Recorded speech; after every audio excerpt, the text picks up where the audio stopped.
Shalom a todos, este es el Ministerio Yeshaya 61. Vamos a comenzar la parashá número 20, que se llama Tetzabé, y Tetzabé significa mandarás. Vamos a comenzar la lilla número 1.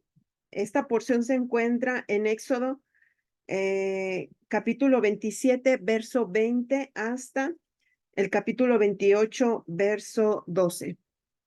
Padre de la gloria, gracias Señor por tu amor y misericordia, gracias Padre, porque tú tienes el control de nuestras vidas. Ayúdanos a poder entender de tu palabra en este día, que sea como agua fresca, un refrigerio para nuestras almas, que podamos entender la magnitud de tu palabra para poder hacerla por obra. Desescama nuestros ojos, destapa nuestros oídos, que tu palabra se haga vida en nuestras vidas. Gracias, Padre, te lo pedimos en el nombre precioso de Yeshua HaMashiach. Te damos gloria, honra y alabanza. Gracias, Padre. Bendito eres tú, Señor. Gracias, Señor. Gracias, Señor. Bendito eres tú, Señor, dador de la Torah.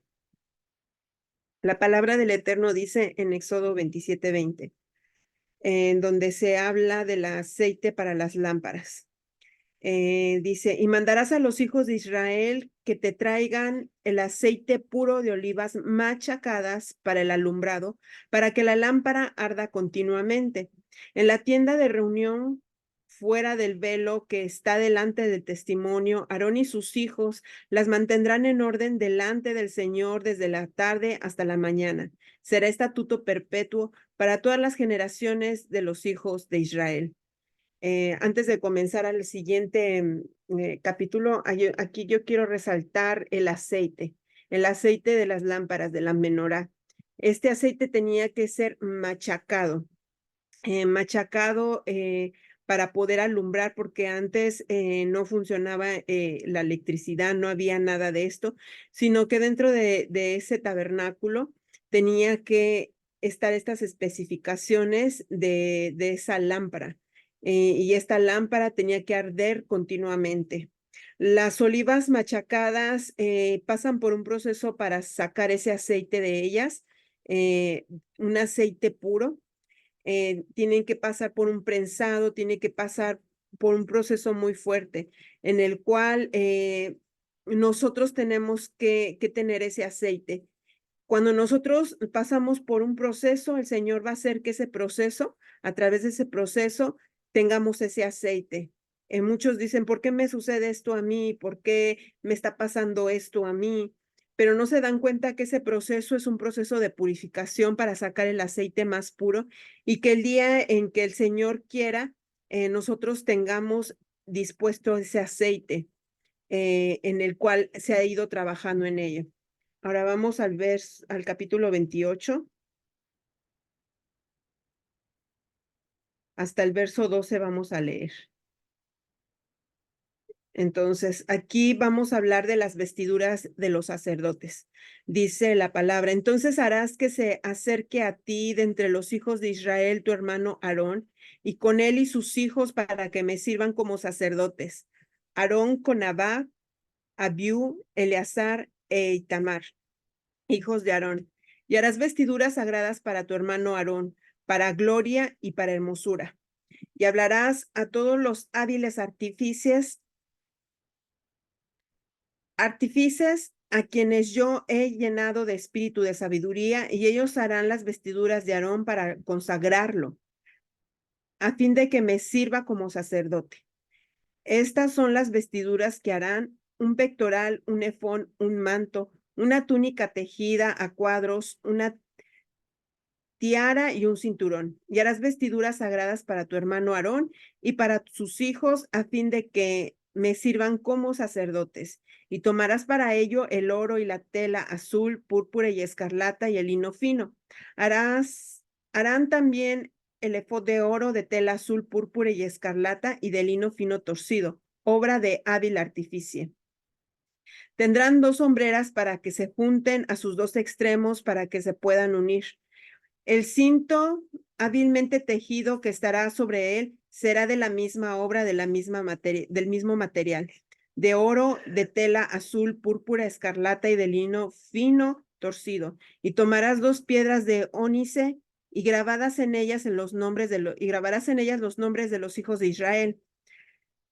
6 de los nombres de una piedra y los 6 nombres restantes en las otras piedras, en la otra piedra, según el orden de su nacimiento.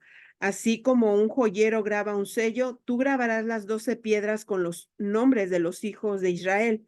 Los engastarás en filigrana de oro y pondrás las 2 piedras de las sombreras del ephod como piedras en memoriales para los hijos de Israel y Aarón. Llevarán sus nombres delante del Señor sobre sus hombros por memorial.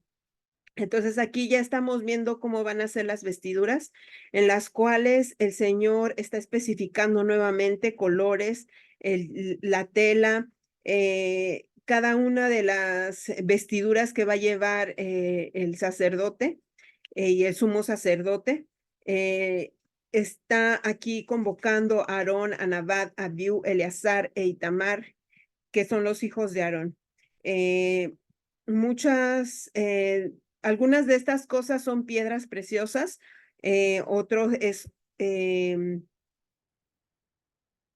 se podría decir que el efod, la diadema, y todo tiene su especificación para el Eterno. En ese entonces tenía que haber algo diferente a las demás naciones en el cual los sacerdotes del Eterno tenían que resaltar con tal belleza.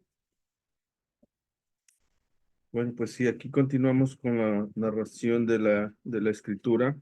En esta ocasión nos toca o nos tocó escuchar acerca de lo que es el aceite y las vestimentas de los sumos sacerdotes. Bueno, pues para empezar, como tú empezaste con el comentario del aceite, el aceite tenía que ser prensado, Ajá. no machacado. Lo machacaban después de haber sido prensado, porque este aceite no tenía que llevar ningún residuo de ninguna clase, ni siquiera un cachito o un pedazo de estas olivas. Entonces este aceite era prensado, sacaban, se puede decir que aunque sea una sola gota de cada oliva, pero ese era aceite puro, o sea, no tenían que sacarle todo el jugo a la oliva para evitar que se fuera cualquier residuo.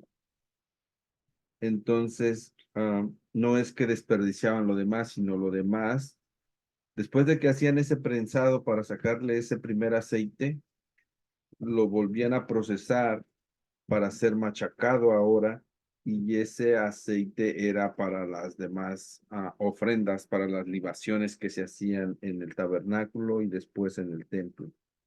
Pero se puede decir que la primera gota o la primera ración de aceite de esas olivas era la que se usaba para encender esta lámpara. Entonces vemos que así es como se procesaba este aceite. Y vemos también que esta lámpara o esta menorá debería de permanecer encendida en todo momento y todos los días. No tenía que estar apagada esa luz. Entonces, después nos relatan acerca de los sumos sacerdotes, y vemos que nos mencionan a los cuatro hijos de Aarón. Entonces vemos que ellos son los que son ungidos como sumos sacerdotes. Y después vemos que todos los hijos que les nacieran a estos jóvenes o a estas personas, sus 4 hijos, automáticamente vendrían a ser sumos sacerdotes. Pero a los hijos que ya tenían, a sus nietos de Aarón, ellos no eran incluidos en este grupo. Vemos que Pinjas era nieto de Aarón, y él adquiere esa posición de sumo sacerdote por méritos propios, que después más adelante Si el Señor lo permite, vamos a leer acerca de esa parashá que lleva su nombre, por cierto. Entonces, él es nieto de Aarón, pero él pasa a ser sumo sacerdote por algo que él se gana por méritos propios. Pero todos esos nietos que estaban en ese momento no formaban parte de ese grupo sacerdotal de sumos sacerdotes. Entonces vemos que después le empiezan a dar las instrucciones de cómo iban a hacer esas vestimentas, porque estas vestimentas eran semejantes a las vestimentas que usaban los reyes en ese tiempo.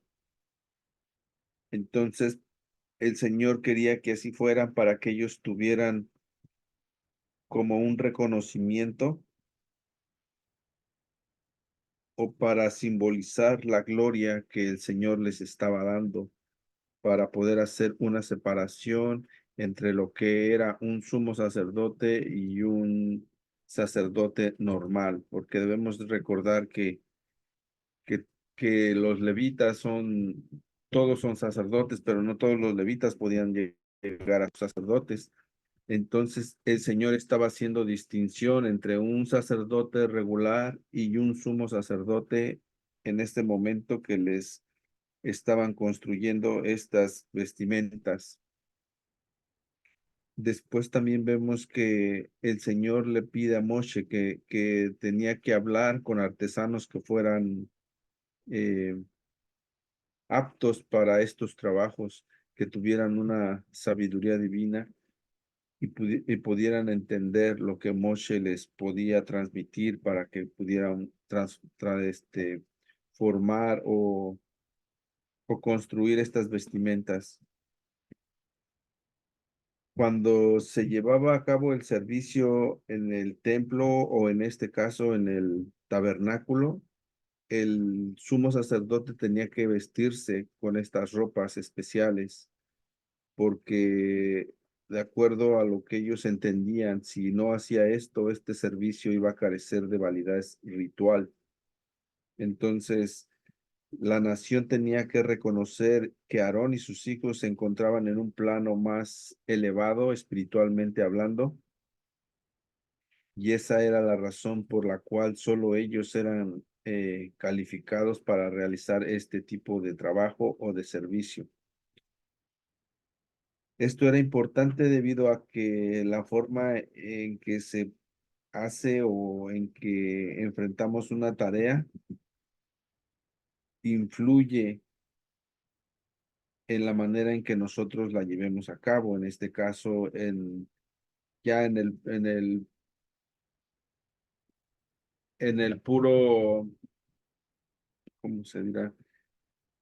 En la pura forma de estar vestidos de esa forma, pues ya implicaba que ellos estaban en un nivel más alto de espiritualidad. Entonces, por lo consiguiente, ellos eran requeridos como más responsabilidades, tenían más responsabilidades ellos, entonces ellos tenían que apartarse de todo lo que estaba a su alrededor, de todo lo de afuera, tenían que estar dedicados solamente al servicio de este tabernáculo.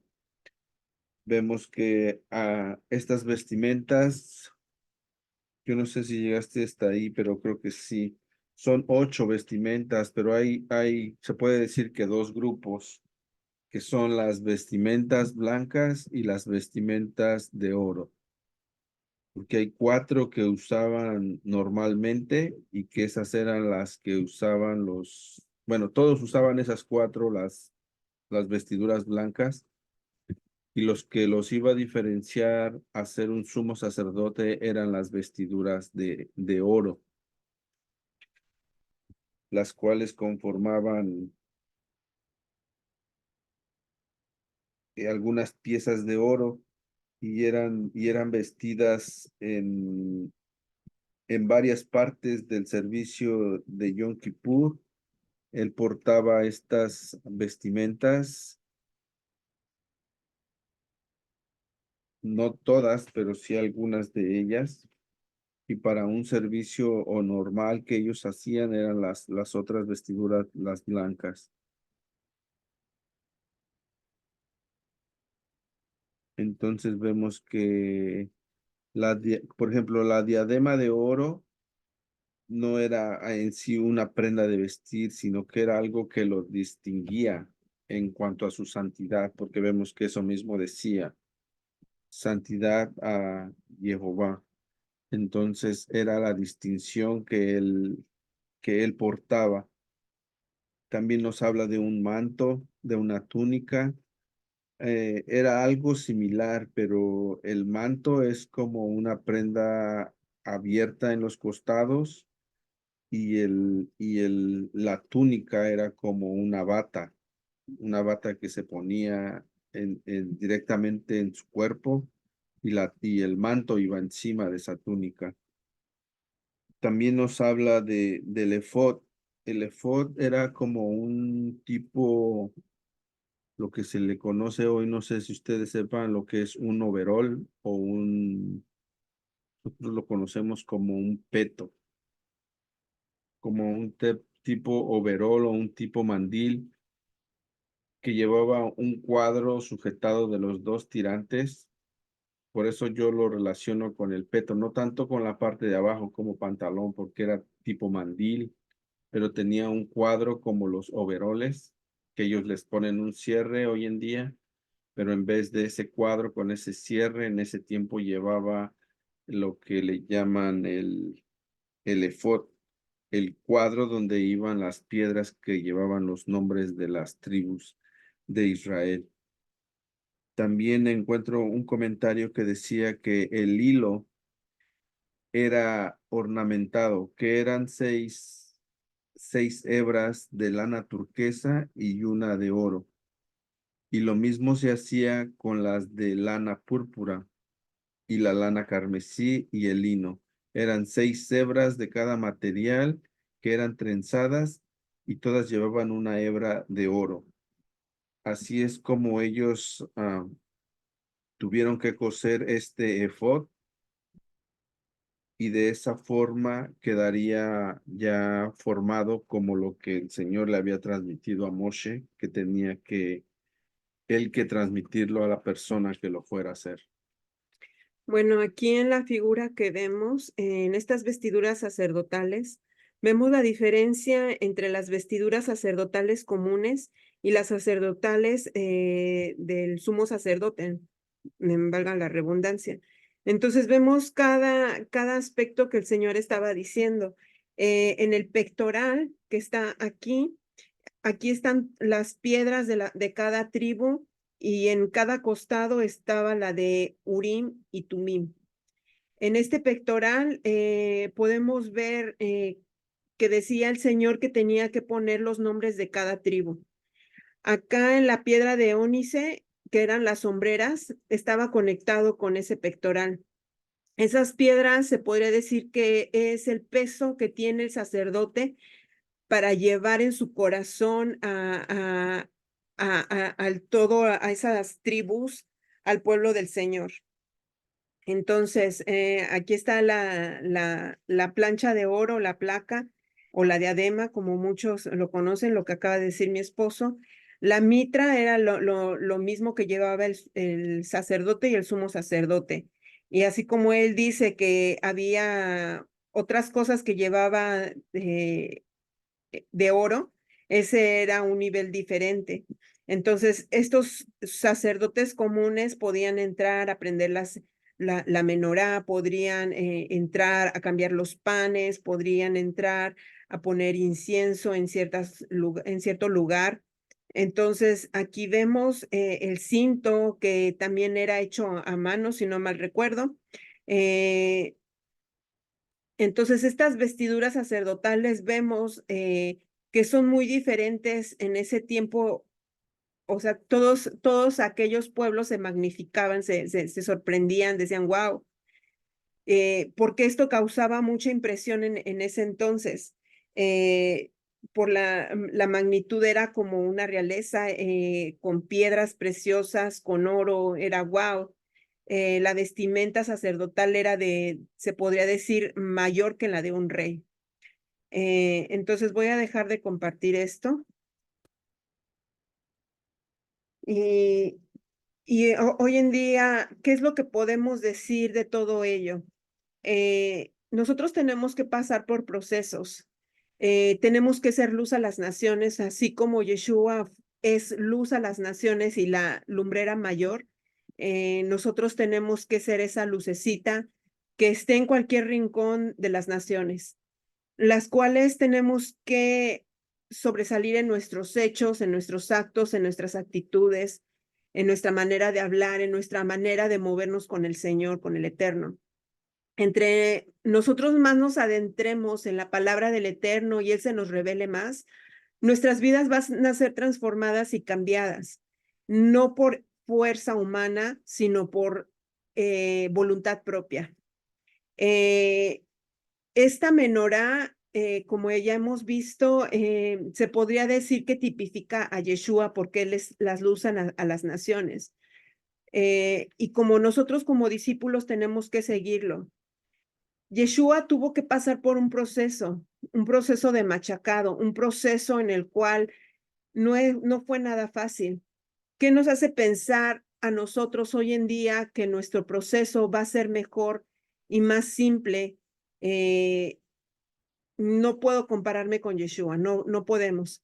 Pero ¿qué nos hace pensar que va a ser mejor que otros, por ejemplo, los profetas de ese entonces? ¿Qué nos hace pensar que vamos a pasar un proceso leve? No, porque el mismo Yeshua dijo que por su causa seríamos perseguidos. Entonces, a través de ese proceso, Él va a refinar nuestra conducta y nos va a alinear a un estilo de vida en el cual necesitamos para nuestra supervivencia aquí en el mundo. Si nosotros fijamos nuestras miradas en la instrucción en la menorá, nosotros podemos ver la instrucción del Eterno, podemos ver las fiestas bíblicas, podemos ver y hablar también de los 7 espíritus del Eterno. Es un tema extenso. Entonces, si Yeshua es lámpara a nuestro caminar, tenemos que estar mirando fijamente hacia su caminar de Él para nosotros poder quitarnos toda escoria, todo aquello que no nos pertenece. Entonces, por mi parte, pues es todo. También por mi esposo. Entonces, sigamos en la oración. Padre eterno de la gloria, gracias te damos, Señor, porque tú eres Rey verdadero, fiel, y te pedimos que sigas tú obrando en cada alma, en cada persona, que los ayudes y hagas resplandecer tu rostro sobre cada uno de ellos. Gracias te damos, Adonai.